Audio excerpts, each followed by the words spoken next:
Outro complexo de veias também importante a ser citado, eu dei uma pausa para poder achar a imagem, é o plexo pterigóide. Esse plexo venoso pterigóide é o que faz a grande drenagem facial.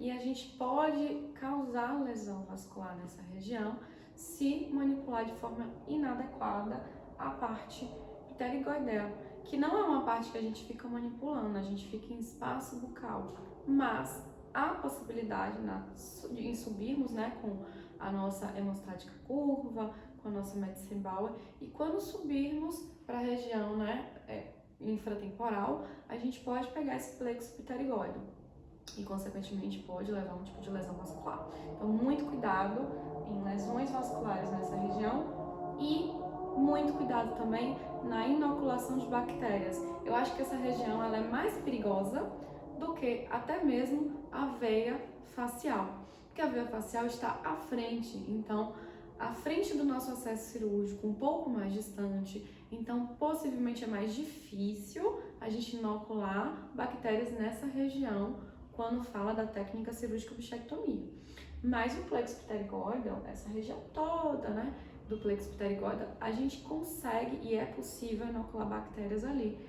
Se feito de forma, né, inadequada, nossa cirurgia, é possível sim fazer inoculação de bactérias e dar uma infecção extremamente grave, porque tem comunicação também com cavidade craniana, tem comunicação com encéfalo, tá bom? Aqui eu só voltei um pouquinho para trazer o ducto da parótida, que eu já citei para vocês, que é o ducto de Stenson e de Stenon.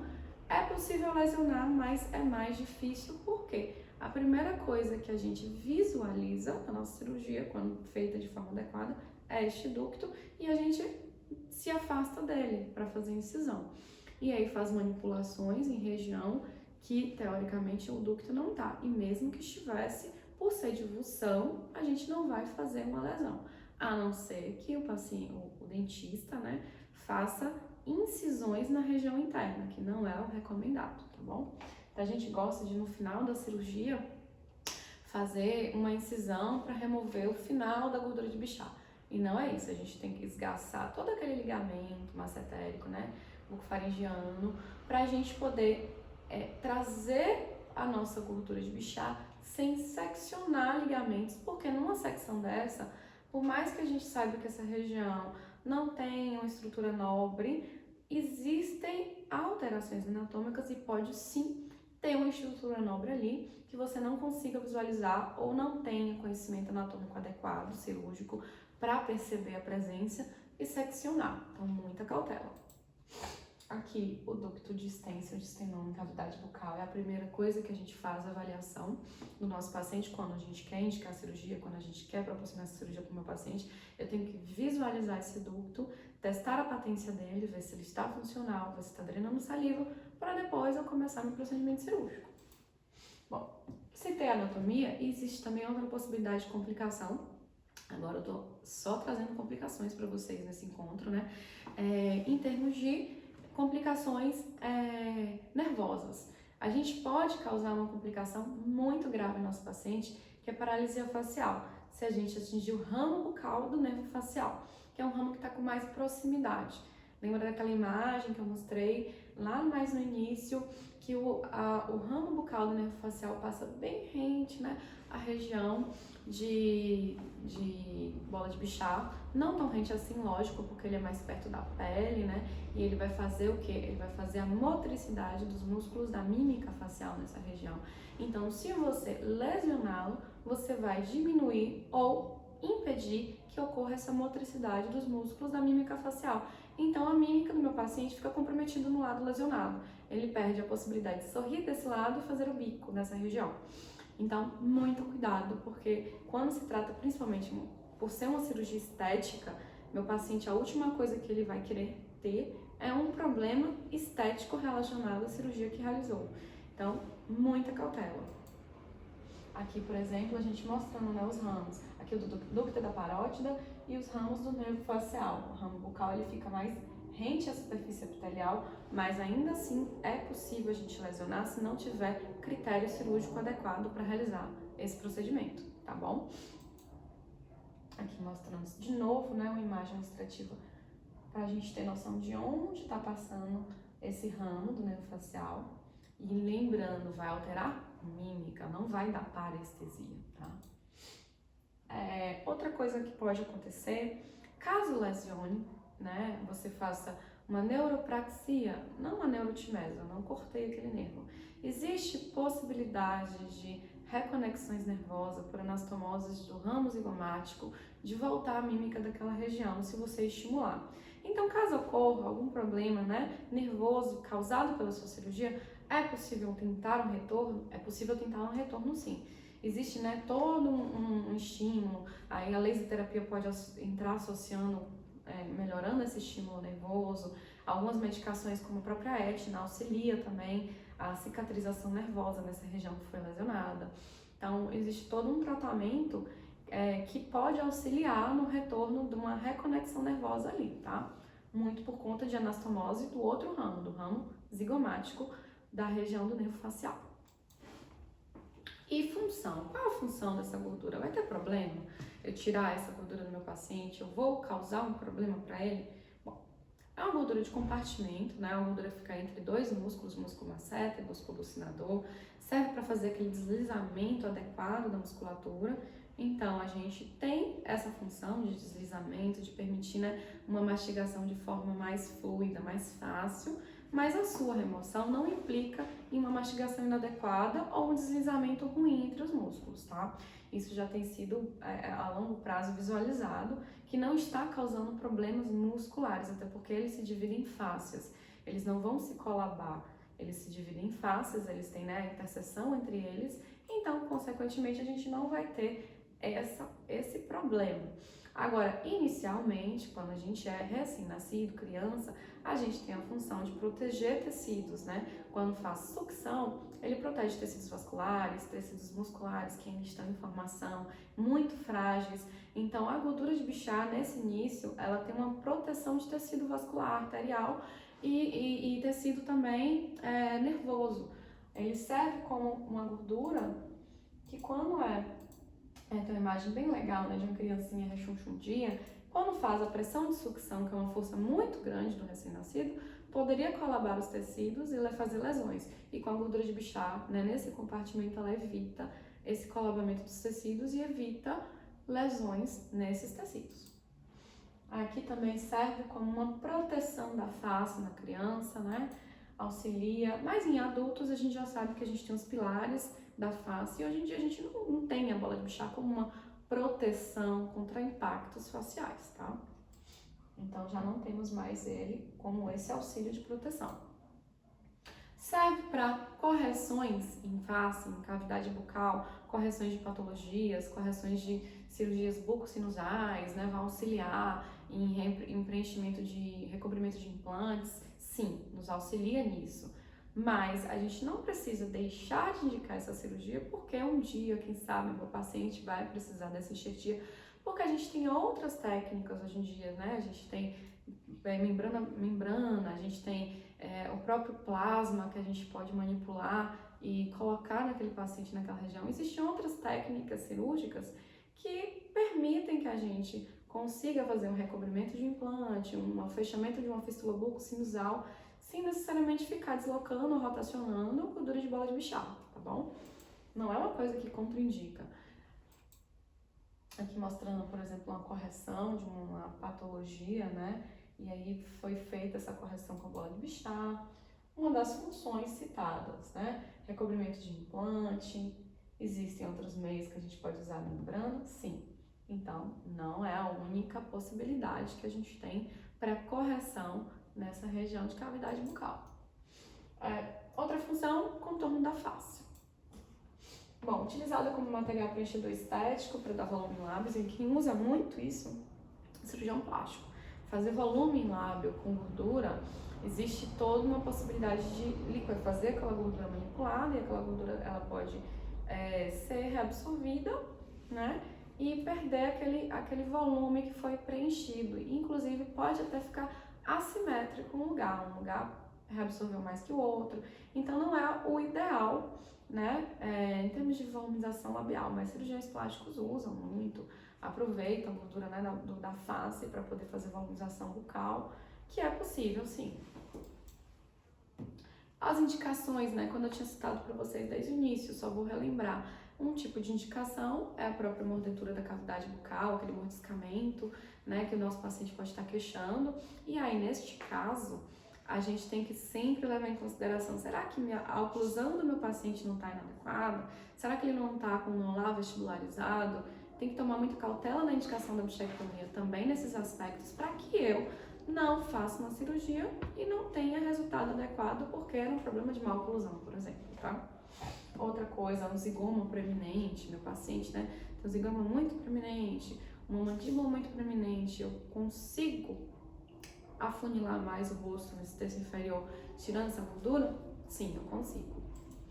Bom, finalidade terapêutica, a gente tem a parte das mordeduras citadas, né? E estética, aquela aparência de sobrepeso facial, que a gente tenta disfarçar com a remoção dessa gordura de compartimento. Aí eu queria trazer para vocês só mais um exemplo de contraindicações. Nunca se esqueçam, é uma cirurgia. E se tratando de cirurgia, a gente tem todas as contraindicações possíveis para se realizar uma cirurgia em um paciente, como por exemplo, se esse paciente tem nefropatias, cardiopatias, se ele é um paciente hipertenso descompensado, diabético descompensado, eu tenho que ter essas cautelas iniciais de qualquer tipo de cirurgia e cautelas específicas também. O excesso de... nosso paciente, às vezes, ele está com excesso de expectativa, né? Ele está criando uma expectativa demais. Aqueles pacientes que estão psicossomáticos, eu quero virar essa pessoa. Muita cautela em realizar uma cirurgia nesses pacientes, porque às vezes a gente não vai conseguir o resultado estético que ele quer e a gente vai ter um problema em mãos. Outra coisa que eu também cito como contraindicação é sobrepeso. Se nosso paciente tem bastante gordura subcutânea, ele não vai ter uma evidência estética no resultado final adequado com a redução da bola de Bichat, com a remoção dela. A gente vai tirar a bola de Bichat, mas mesmo assim ele vai ficar com o rosto de aspecto rechonchudo porque ele está com sobrepeso. E nesses pacientes com sobrepeso também não é indicado, tá? Ele tem que primeiro emagrecer para depois fazer a cirurgia e ela tem um efeito estético adequado. Assim como, por exemplo, na plástica pede para os pacientes emagrecerem para depois fazer uma lipo, para que aquela lipo fique de forma adequada no paciente. Não seja uma coisa feita sem um resultado estético interessante, tá? E o que prescrever? Bom, isso é uma orientação que a gente, né, gosta de passar. Eu gosto muito de passar nas aulas. Eu não gosto de engessar os meus dentistas, meus colegas dentistas, a prescreverem amoxicilina, dexametasona, analgésicos. A gente tem que sempre interpretar qual a necessidade de prescrição de um antibiótico, né? O tempo de cirurgia é uma necessidade. Quanto mais você demora na sua cirurgia, mais você está inoculando possíveis bactérias da cavidade bucal para o seu sítio cirúrgico. Então, o tempo de cirurgia, se for uma cirurgia muito longa, a gente tem um tempo que vai comprometer nosso paciente em termos de possíveis inoculações, e aí eu posso prescrever um medicamento, um antibiótico. Mas não é todo paciente que eu prescrevo antibiótico. A gente está completando 40 minutos agora, eu vou avançar só um pouquinho além para poder citar outras complicações, né? Mostrar imagens para vocês de complicações que surgem, mas em termos de prescrição, sempre entenda qual o grande objetivo de bichectomia. Evitar aquele excesso de edema, aquele excesso de inchaço no meu paciente. Para isso eu posso lançar a mão de corticoides? Posso. É possível, é interessante. Eu posso lançar a mão de compressão, curativo compressivo associado, crioterapia, todo um procedimento pós-cirúrgico que a gente já costuma fazer na maioria das vezes na crioterapia, um corticoide de terapia para diminuir o excesso de edema, né? Até porque a gente só está lidando com tecido mole, então a expansão dessa região pode ser muito grande, pode fazer um edema exacerbado. Analgesia, indicado? Sim, a gente tem que indicar com cautela, não por longos dias, né? Pelo pico de dor do nosso paciente, nas 6 primeiras horas até 24 horas. A gente pode prescrever um analgésico? Sim, tá? Dificilmente nossos pacientes queixam-se de dor. Muito mais é o problema com o edema. Infecção é muito mais raro, mas pode acontecer, principalmente dependendo de como você vai fazer essa cirurgia, né? Como é que tá tendo sua biossegurança, né, durante a cirurgia, se você tem um protocolo adequado, né, cirúrgico, para manter uma cadeia asséptica para o seu paciente não ter inoculações externas de bactérias e por aí vai, tá? E as complicações que eu queria citar aqui, né, que eu já trouxe no início de anatomia, mas que é o foco nesse nosso encontro, né, nesse nosso bate-papo, por exemplo, se o paciente ele está com edema facial, ele pode aparentar por compressão nervosa e por compressão também muscular, inflamação muscular, uma assimetria facial temporária, além da assimetria, uma alteração de mímica no lugar que tem mais edema. Então, muito cuidado quando você vê paralisia no início da sua cirurgia, nos três primeiros dias, porque nem sempre é uma paralisia verdadeira, ela é uma paralisia por edema. Muito edema pode fazer compressão de nervos, muita inflamação pode paralisar a função da musculatura, então isso pode ter remissão a longo prazo. Então, cautela ao observar esse tipo de paralisia inicial, tá? Outra coisa que eu gosto de trazer pra gente são riscos ao ducto, né? E aí, quando ocorre risco ao ducto, se você fez uma lesão nesse ducto, uma cialocele, é muito complicado você reanatomizar aquele ducto. É possível, existem algumas técnicas, dentre elas a própria curativo compressivo já auxilia uma cicatrização. A gente costuma às vezes usar até catéter para poder fazer com que aquela região faça uma drenagem aqui funcionando para poder ver, né, qual o líquido que está saindo daquele aumento de volume para saber se é saliva mesmo ou não. E isso é importantíssimo quando a gente quer identificar o que é aquele aumento de volume. Então, puncione para ver qual o líquido que está vindo, se é um sangue, pode ser hemorragia, se é pus, é uma infecção, se está vindo um sangue, uma coloração mais clara, um pouco amarelada, saliva. E aí a gente tem que tratar de forma adequada quando puxa, punciona e vem saliva, tá? Aqui, por exemplo, ó, funcionando e veio uma saliva do paciente naquela região, que é mais amarelada. O que acontece? O que a gente pode fazer, por exemplo? Existem reanatomizações de ducto com catéter, a gente sutura o catéter, faz o curativo compressivo, deixa 15 dias, o paciente volta, você refistulou, você criou um novo ducto para aquela região. É possível? É possível acontecer, mas não é muito fácil. Quem não tem manejo cirúrgico para fazer esse tipo de técnica, não tente, encaminhe para um bucomaxilo, para um colega, para que a gente consiga resolver. Por isso que eu acho interessantíssimo a gente sempre entrar numa cirurgia que a gente consiga resolver os problemas também dela, tá? Outra coisa é, se realmente lesionou e não conseguir reanatomizar de forma adequada, às vezes o tratamento daquele problema é muito pior. O tratamento, a remoção de toda aquela glândula com o seu ducto, e aí a cabeça e pescoço.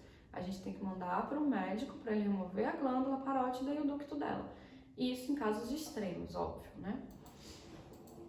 Aí, lesões de nervo facial, que eu já tinha citado para vocês. Você vai pedir para o seu paciente fazer a mímica, né? O bico, o sorriso, o lado que está comprometido, ele não vai conseguir fazer. Aquela mímica é perdida. E aí a gente tem que saber que pode ser por edema, então muito cautela quando é no início, pode ser uma lesão que você causou durante sua cirurgia.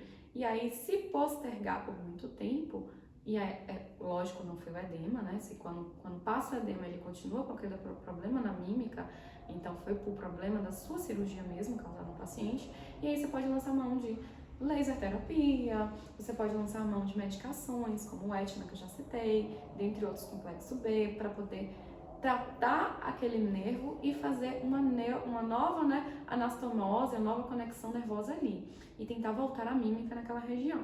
É muito mais difícil quando isso acontece, mas ainda assim é possível voltar à mímica, tá? Quando você não lesiona por completo aquelas terminações nervosas, é possível ter uma nova conexão e voltar à mímica.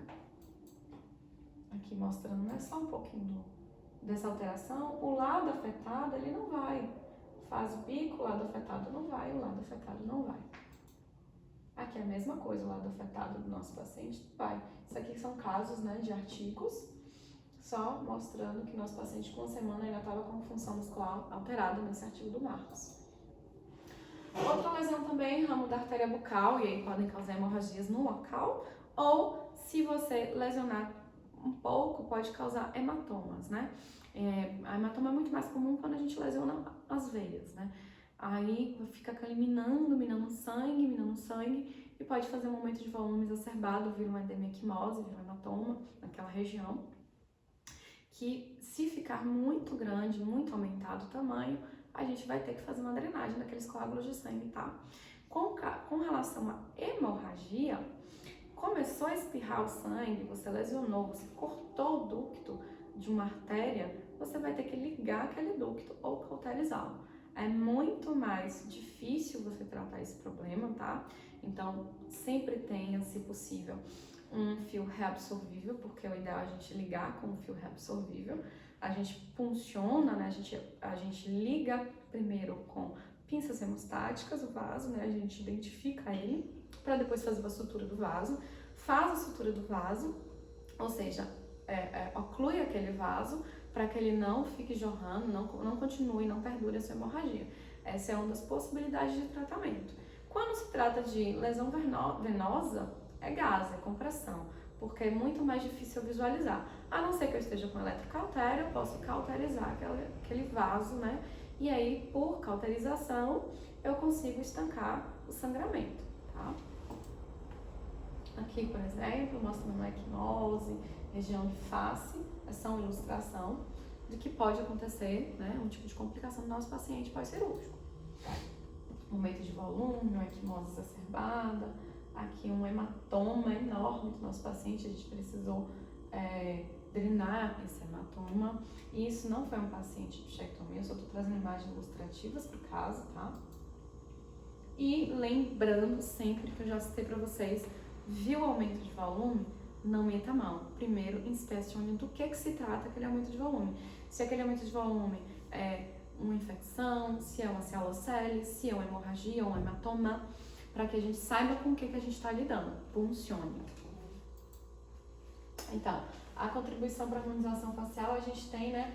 Nesse artigo aqui, ele traz para a gente um aumento de volume exacerbado, né?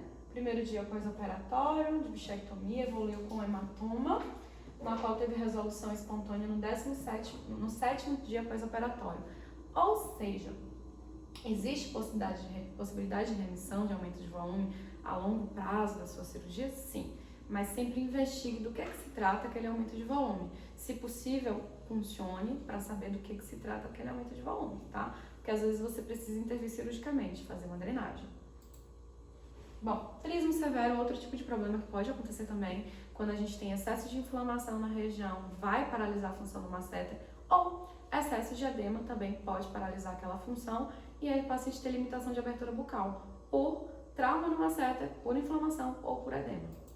E aí a gente tem limitação de abertura bucal e pode lançar mão de corticoidoterapia nesse paciente, relaxantes musculares, além de fisioterapia, que são exercícios de abertura bucal com espátulas de madeira. Outra coisa também, já citada, mas que eu vou trazer para vocês agora, é a infecção. Infecção associada à bichectomia. Lembre-se sempre, para evitar, é fazer uma cadeia séptica prévia. Durante sua cirurgia, fazer a degermação das mãos, campo cirúrgico estéreo, ter todo o material estéreo, bochecho de clorexidina 0,12 para o meu paciente, e a degermação, né, a antisepsia da face do meu paciente com a clorexidina 2%. Tudo isso eu estou preconizando uma técnica chamada técnica séptica cirúrgica, na qual eu estou diminuindo a carga de quantidade de micro-organismos que possam ser inoculados na minha ferida cirúrgica, tá? Aqui a gente vai sempre ver aumento de volume. Esse aumento de volume puncionado, veio pus, não tem remissão com o tratamento, né, de antibiótico terapia, tá aumentando de volume, a gente tem que saber quando intervir, quando drenar. Por vezes, a gente consegue com antibiótico terapia tratar aquele problema infeccioso, mas a gente tem que ter noção de quando intervir cirurgicamente. Tem vezes que, infelizmente, a gente vai precisar fazer a drenagem daquele abscesso do nosso paciente causado pós-cirúrgico. Então, muito cuidado, se não souber atuar, tem que sempre saber indicar. E lembre sempre, existe um grande plexo venoso nessa região que, se infeccionar, pode subir a infecção para a cavidade craniana, como eu já citei, ou até mesmo para órbita, e a gente pode ter um problema muito mais grave. A infecção de seio cavernoso, ou seja, muito cuidado com infecções de cavidade bucal, porque elas podem ser muito piores do que parece. Elas podem causar um problema que leva a risco de morte no meu paciente, tá? Então, sempre preconizar antibiótico terapia? Não, não é sempre preconizar antibiótico terapia pós-cirúrgico. Lembra que tem um tempo cirúrgico adequado, né? Se for uma cirurgia muito rápida, uma cirurgia mais simples, com toda uma técnica séptica, não há necessidade de ser feito uma antibiótico terapia pós. Mas, se alguma coisa dessa cadeia foi quebrada ou uma cirurgia muito longa, a gente tem que lançar mão sim de antibiótico terapia. E caso o meu paciente apresente ou não tenha feito um adequado pós-operatório ou apresente uma infecção pós-cirúrgica, a gente tem que começar com antibiótico. Se não tiver feito, fazer a parte cirúrgica de tratamento, que é a drenagem do abscesso. Aqui um exemplo, né, eu trago esse artigo como exemplo, paciente do sexo masculino, 49 anos de idade, realizou uma cirurgia de bichectomia unilateral no lado direito, com a finalidade de correção de assimetria facial. O procedimento de remoção foi realizado em ambiente cirúrgico, pelo médico cirurgião plástico, presença de anestesista, totalmente sedado. A incisão foi feita com laser em um local ectópico, que é importante, dificultando a localização do corpo adiposo bucal. Então foi realizada uma nova incisão abaixo do ducto parotídeo, o corpo adiposo bucal não foi localizado, portanto não foi removido. Houve lesão da derme, abscesso, necrose, sequela, supuração persistente por mais de 60 dias, seroma e edema por 60 dias. Lembrando que foi em ambiente hospitalar, lembrando que não foi dentista que fez e mesmo assim teve uma grande e grave complicação. Então a gente nunca deve subestimar essa cirurgia. É muito comum ouvir colegas falando, é tão simples, né? É tão fácil de ser feita, mas olha os grandes problemas que eu posso trazer para o meu paciente se eu não fizer de forma adequada. E se eu também não souber tratar de forma adequada, algum problema que surja. Aqui o paciente com faixas de contenção e grave edema facial, um dia após a cirurgia, olha o tamanho desse edema do nosso paciente, e B, com 2 semanas após o pós-operatório dele, ainda apresentando grande edema facial. Eu trago esse artigo específico para mostrar para vocês o quanto é um problema muito grave se você subestimar esse tipo de cirurgia. É muito simples, é muito fácil, dura 30 minutos, posso fazer por cavidade oral, né? Não é nada complicado, mas olha, não subestime, porque pode dar um problema muito grande em nosso paciente, um problema que para mim, de todos os problemas citados, infecção é o que mais tem risco de morte. Então, não subestime infecção. O paciente apresentou uma fístula e drenagem externa, e aí através dessa drenagem ele começou a minar, né, material seroso e também purulento. Se eu fizer a bichectomia, eu vou parecer mais velha? Aqui é uma das perguntas muito comuns que aparecem pra gente, né? Bom, só vou trazer pra gente, para finalizar nosso encontro, nosso meeting, para não ficar muito longo, porque não é a aula, não é um curso, né? Só para trazer algumas informações básicas do que é a bichectomia e sua cirurgia. Muita gente pergunta isso, né? Vai dar aspecto de envelhecimento facial? Então, o que dá aspecto de envelhecimento facial são as gorduras subcutâneas. Gordura de compartimento, ela não interfere diretamente no tecido subcutâneo em termos de queda de face, queda de tecido epitelial. Quando a gente perde rapidamente tecido subcutâneo da parte de gordura subcutânea, existe uma perda, né, de tônus, de sustentação daquela pele, porque a gordura que está abaixo dela diminuiu de tamanho e ela tende a cair mesmo, ela tende a descer. Assim como a perda de elastina e colágeno, que a longo prazo vai acontecendo com o paciente. Mas gorduras de compartimento, que estão entre 2 músculos, lembra, entre masseter e bucinador, não vão interferir. Existe um livro que é do Gustavo Alvarez, que é cirurgião plástico, que ele cita inclusive, que quando realizada previamente a gordura de bichectomia, a remoção, né, dessa gordura, a gente evita que futuramente nosso paciente tenha aquele sobrepeso na face que forma um jaws, que faz aquela queda na região de mandíbula e queda da pele. Eu trago sempre para todos os alunos um exemplo clássico, que é dos seios. Quanto maior os seios, a pele vai perdendo colágeno, mais vai cair mais facilmente do que um seio menor. É a mesma coisa na face. Se você tem uma herniação da gordura de pichar para a face e uma gordura muito grande, aquela gordura pode pesar a longo prazo com perda de colágeno daquela pele. E se ela pesar muito, vai dar aquele aspecto de bulldog, de cara de bulldog, que não é o que a gente quer. Então, inclusive, se realizado previamente, com antecedência, né, quando o paciente é mais jovem, a gente pode evitar a formação desse jaws, a gente pode diminuir a formação dessa queda, dessa aparência de bulldog na face? Sim, porque eu estou diminuindo uma coisa que vai pesar no rosto e que vai fazer minha pele cair mais facilmente, tá? Aqui só mostrando nossas gorduras subcutâneas. E como é a gordura de Bouchard? É uma gordura de compartimento interna. Bom, só para não me passar, né, do horário para vocês, não ir muito além do horário e finalizar, a gordura ela fica entre dois músculos, como eu havia citado, e é uma gordura que ela vai diminuir o volume da face quando removida, mas ela não vai dar um aspecto de envelhecimento facial, ok? A cirurgia de bichectomia eu quero trazer para vocês, né? Aqui eu trouxe esse tanto de complicação justamente para trazer a interrogação de muito cuidado com essa excesso, né, de proliferação de cursos, excesso de proliferação de venda desse procedimento de forma inadvertida às vezes, sem saber indicar adequadamente, sem saber a técnica cirúrgica, sem conhecer a anatomia de forma adequada. Então estudem, porque ela pode sim ser uma cirurgia muito simples, mas olha o tanto de complicação que pode acontecer caso feita de forma inadequada, ou inclusive se acontecer que a gente não saiba resolver o problema, isso é muito ruim. Eu acho que a gente tem que meter mão quando a gente sabe fazer e sabe resolver um problema caso surja. Que pode acontecer às vezes lesões vasculares, excesso de edema, qualquer cirurgião, ele está propenso a ter algum problema numa cirurgia. Mas o problema maior é não saber resolver aquilo dali e não dar assistência adequada ao seu paciente, tá? Então, muito cuidado na banalização desse tipo de procedimento.